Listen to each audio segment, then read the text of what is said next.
All right. Revelations chapter 14, verses 20.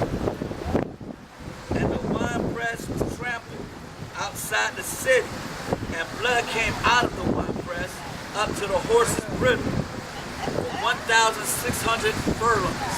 All right. Now to get a proper understanding of that, give me Isaiah 63 and 1. All right, Isaiah chapter 63 verse 1, and it reads, Who is that cometh from Edom with dyed garment from Bozrah? Right. Bozrah is a city in Edom. Read on. This that is glorious, and he is apparel, traveling in the greatness of his strength.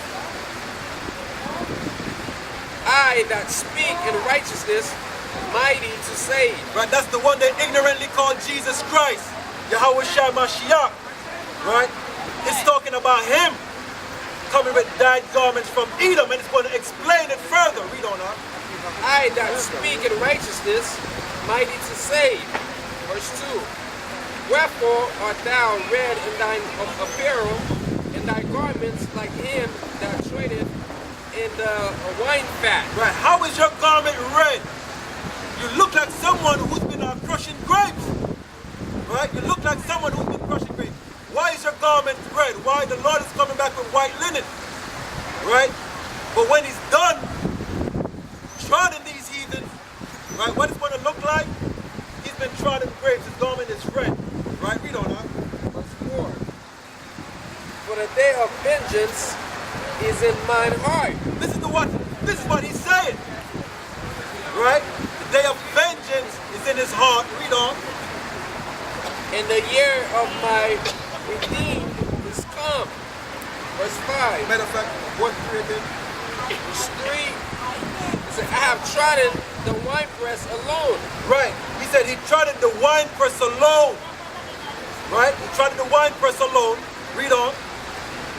And of the people there was none with me. Right, and that's what he's talking about. He tried it without the city. There was no one but him. Right? Read on. For I will treat them in mine anger. Right, he's going to tread them in his anger. Read on. And trouble them in my fury. And their blood shall be sprinkled upon my garment, and I will stain on my raiment.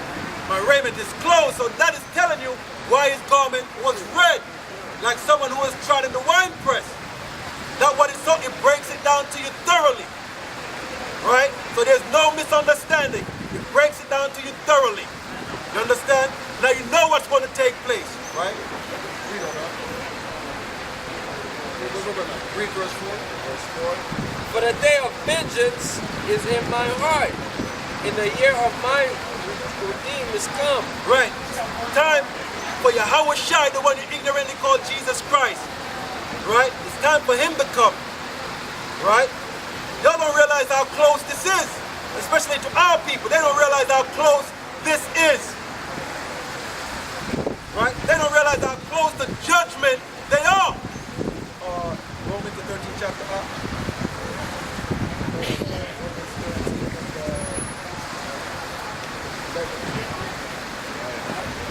Romans chapter 13, verses 11. And do this, knowing the time, that now it is high time to awake out of sleep. Right, and that knowing the time, that now it is high time for my people to wake up out of sleep. You understand? It's time for you to wake out of sleep. Read that again. And do this, knowing the time, that now it is high time to awake out of sleep. Read on. For now our salvation is nearer than when we first believed. Right. It's time for our people to wake up out of sleep. Right? For now is our salvation nearer than when we believe. As I said, the brother just read about the third woe. Right? That's the time we're in. Right? And everybody's clueless to it. Right? Clueless to it. They have no idea what's truly taking place, what's truly going on here. Right? But because you don't know what time you're in, you're going to get caught off guard. All right? Read that part again from y'all. One more time. Romans chapter 13, verses 11. And do this, knowing the time, And that knowing the time, read on, that now it is high time to awake out of sleep. it's time for our people to wake up out of sleep. Understand, they're slumbering right now. When you're sleeping, you're unconscious. You don't know what's going on around you. And that's the mind state of our people, right? They have no idea what's going on around them. None whatsoever, right? But when you're awake, you're alert. You see everything, right? So you need to wake up, right? Read on. For now, our salvation is nearer than when we first believed. That's why our salvation is nearer than when we believe, right? It's closer than you expect. You probably think World War III can't happen and it's not going to happen. You understand? But contrary to what you're probably thinking, it is going to happen, right? And you're closer to it happening than you even know. Read on. The night is far spent.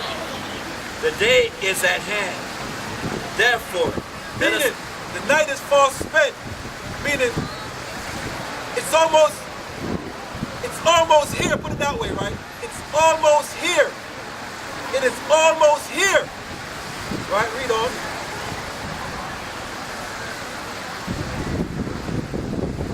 The day is at hand.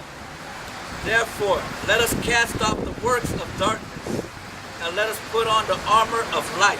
Right, cast off the works of darkness, the ways of the world. You got to cast off the ways of the world.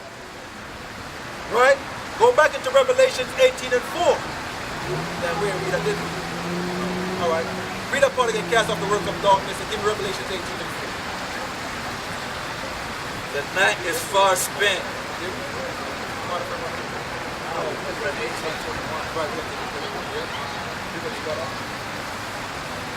The night is far spent. The day is at hand. Therefore, let us cast off the works of darkness, and let us put on the armor of light. All right. Let me say that in another way. Revelation 18 and 4. Yeah, go ahead. Revelation 18 and 4, and it reads, and I hear another voice from heaven saying, come out of her, my people, Right, come out of her, separate yourself from the ways of the world, from American custom, philosophy, so forth, so on. Read on. that ye be not partakers of our sin, So you're not partaking in the deeds, the wickedness going on. You're not participating in it. Right, read on. and that ye receive not of a plague. And you won't receive of her judgment. But if you don't separate, if you keep doing and living the life you're living and staying in the world, you're going to receive of those plagues. And what are the plagues? Drop that, give me Zechariah 13 and 8. Let's find out what the plagues are. Zechariah 13 and 8. Because if you don't separate yourself, if you don't come out of her, right, if you don't get out, like the name of that movie, Get Out, guess what's going to happen? You're going to receive of the plague. Zechariah. Yeah, there. Alright. Zechariah chapter 14 and 12, and it reads, and this shall be the plague wherewith the Most High will smite all the people that have fought against Jerusalem. Read that again. I want to stress that point. The plague, right? Read what you got. Zechariah chapter 14 verse 12, and it reads, and this shall be the plague wherewith the Most High will smite all the people that have fought against Jerusalem. Read on. Their flesh shall consume away with their stand upon their feet, The flesh is going to consume away while they stand up on their feet. Read on. and their eyes shall consume away in their holes, And their eyes are going to consume in their holes. Read on. and their tongue shall consume away in their mouth. And their tongue is going to consume away their mouth. What kind of heat does that? That's thermonuclear destruction. Right? That's thermonuclear destruction. That's what that is talking about. That's fire. Right? That's going to dissolve everything. If you watch the movie Terminator 2, Sarah O'Connor's vision, when she was holding on to the fence, right, and the nuke went off, and it blew the skin off her body, the eyes went in the hole, the tongue went in the mouth. That's what it's talking about. That is prophetic. They showed that movie. That was prophetic. All right? I'll read what you got, huh?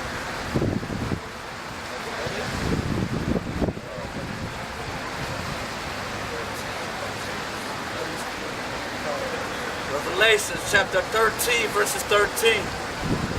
Let us walk properly as in the day, not in revelry, drunkenness, not in lewdness and lust. Right, read it again, because this is how you have to walk. Right, and it's like you can't get around it. Right, this is going to be your behavior. Right, this is the new man you're going to have to be to escape the plague the brother just read in Zechariah 14 and 12. This is how you're going to escape that plague. Read on. Let us walk properly as in the day, not in rap. How you pronounce it?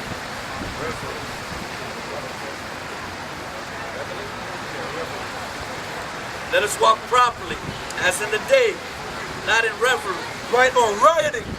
Right, or that's partying and clubbing all the damn time. Read on. And drunkenness, not in lewdness and lust. Right, chambering. Chambering is adultery.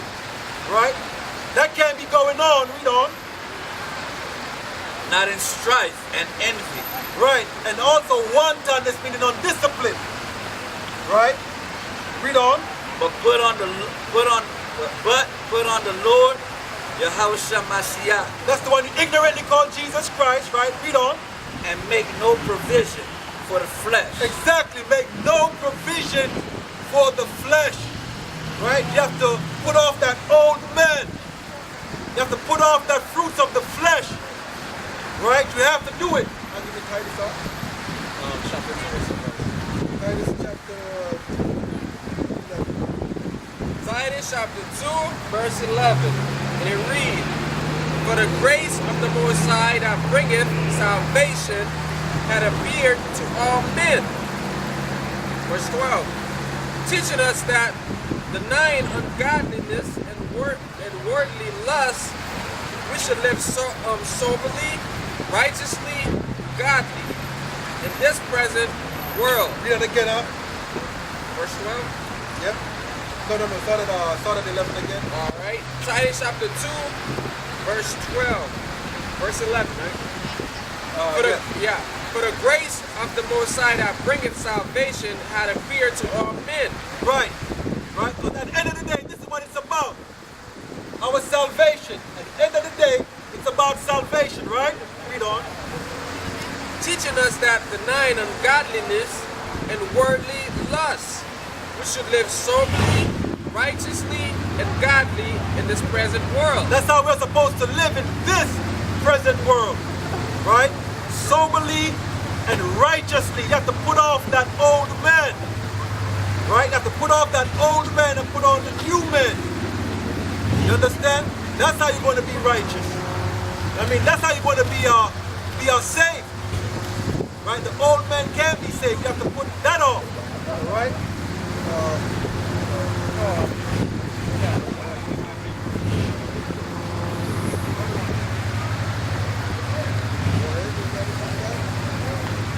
First John chapter 2, verse 15. Do not love the world or the things in the world. If anyone loves the world, the love of the Father is not in him. Hold on, I'm going to do that again.